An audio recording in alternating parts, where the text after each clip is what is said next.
लोग बता रहे हैं कि ये मार्केट क्रैश शुरू हो चुका है। तो आपके हिसाब से क्या ये मार्केट क्रैश है, मुझे कमेंट करके बताइए। क्योंकि आइडियली और मेरे हिसाब से और जो एक्सपर्ट कहते हैं उसके हिसाब से भी अगर मार्केट में 25 से लेकर 30% की अगर गिरावट आए तो उसे मार्केट क्रैश माना जाता है। पर अभी मार्केट सिर्फ 13% के आसपास गिरा हुआ है। इस केस में आपको एसबीआई के ऐसे कौन से म्यूचुअल फंड में निवेश करना चाहिए वो मैं आज के वीडियो में आपको बताने वाला हूं। सबसे पहले आपके पोर्टफोलियो लाल क्यों हुए हैं मैं आपको उसका रीजन बता देता हूं। अभी बुल रैली चल रही थी पिछले 3 या 4 सालों से, उसमें लोगों ने अंड संड काफ़ी सारे ऐसे म्यूचुअल फंड जो रिस्की होते हैं और ऐसे स्टॉक ले लिए थे जो बहुत ज़्यादा रिस्क लेकर रिटर्न्स ला रहे थे। बुल रैली चल रही थी तो आपको अच्छे खासे रिटर्न्स देखने को मिल रहे थे। आपने अपना पोर्टफोलियो बैलेंस नहीं किया हुआ था, तो इस हिसाब से पोर्टफोलियो बैलेंस नहीं करने की वजह से आपके जो पोर्टफोलियो है अभी लाल दिख रहा है।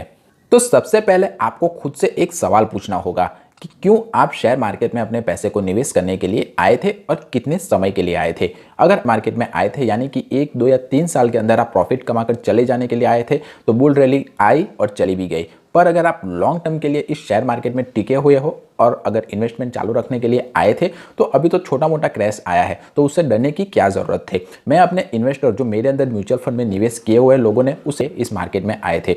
मैंने जब आपके लिए निवेशमेंट चालू किया तब मैंने सीधा आपको बताया हुआ था कि आप 10 साल तक इस म्यूचुअल फंड से या इस स्टॉक से बाहर नहीं निकलोगे, तभी आपको प्रॉफिट देखने को मिलेगा। तो अगर मार्केट की छोटे शेयर मार्केट में शॉर्ट टर्म में प्रॉफिट नहीं होता है, अगर हुआ तो ये एक लक माना जाएगा।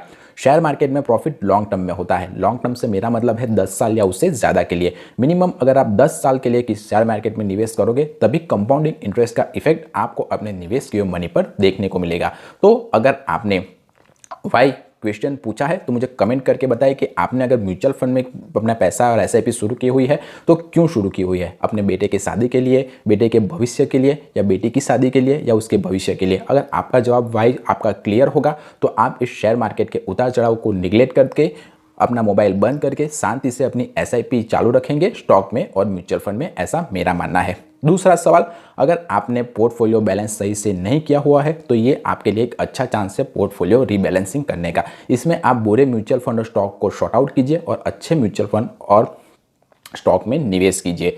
सबसे पहले आपको अपने पोर्टफोलियो बैलेंस करना सीखना पड़ेगा। अगर वो आप नहीं कर पा रहे हो तो मुझे कांटेक्ट कर सकते हो, मैं आपका पोर्टफोलियो बैलेंस करवा कर दे दूंगा।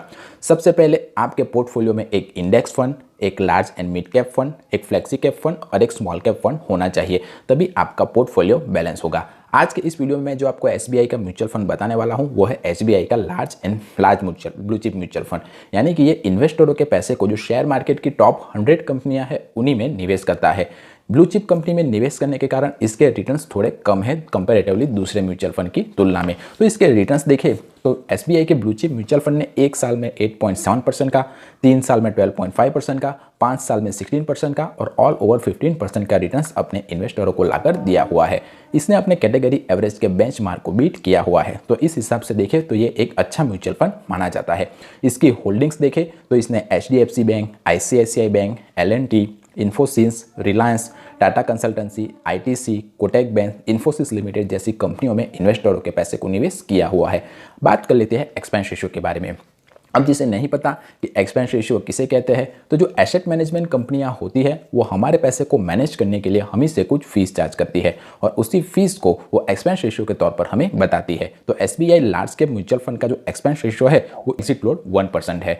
यानी कि अगर आपने 1 साल से पहले अपने निवेश के पैसे को निकाल लिया तो आपको 1% का एग्जिट लोड चार्ज देना पड़ेगा। अब इस म्यूचुअल फंड पर लगने वाले टैक्स के बारे में जान लेते हैं। तो अगर आपने शॉर्ट टर्म यानी कि 1 साल के भीतर ही अपने निवेश के पैसे को निकाल लिया तो आपको short term capital gain tax निकाले हुई पूरी रकम पर 20% का देना पड़ेगा। पर अगर आपने लॉन्ग टर्म के लिए इस म्यूचुअल फंड में इन्वेस्टमेंट किया हुआ है तो आपको long term capital gain tax 12.5% का देना पड़ेगा और उसमें से भी आपको 1,25,000 का अजम्पशन उस फाइनेंशियल ईयर के लिए मिल जाएगा। तो सबसे पहले आप अपने आपको क्वेश्चन पूछिए कि आपने म्यूचुअल फंड और स्टॉक मार्केट में कितने सालों के लिए इन्वेस्टमेंट करना मुनासिब समझा है। मेरे हिसाब से अगर आप 10 साल और उससे ज़्यादा के लिए इन्वेस्टमेंट करते हो तभी ये शेयर मार्केट आपके लिए है, वरना इस शेयर मार्केट को आप बंद कीजिए और एफडी पोस्ट में चले जाइए। वीडियो पसंद आया हो, इन्फॉर्मेटिव लगा हो तो वीडियो को लाइक कीजिए, चैनल को सब्सक्राइब कीजिए। मिलते हैं अगले वीडियो में, तब तक के लिए बाय बाय।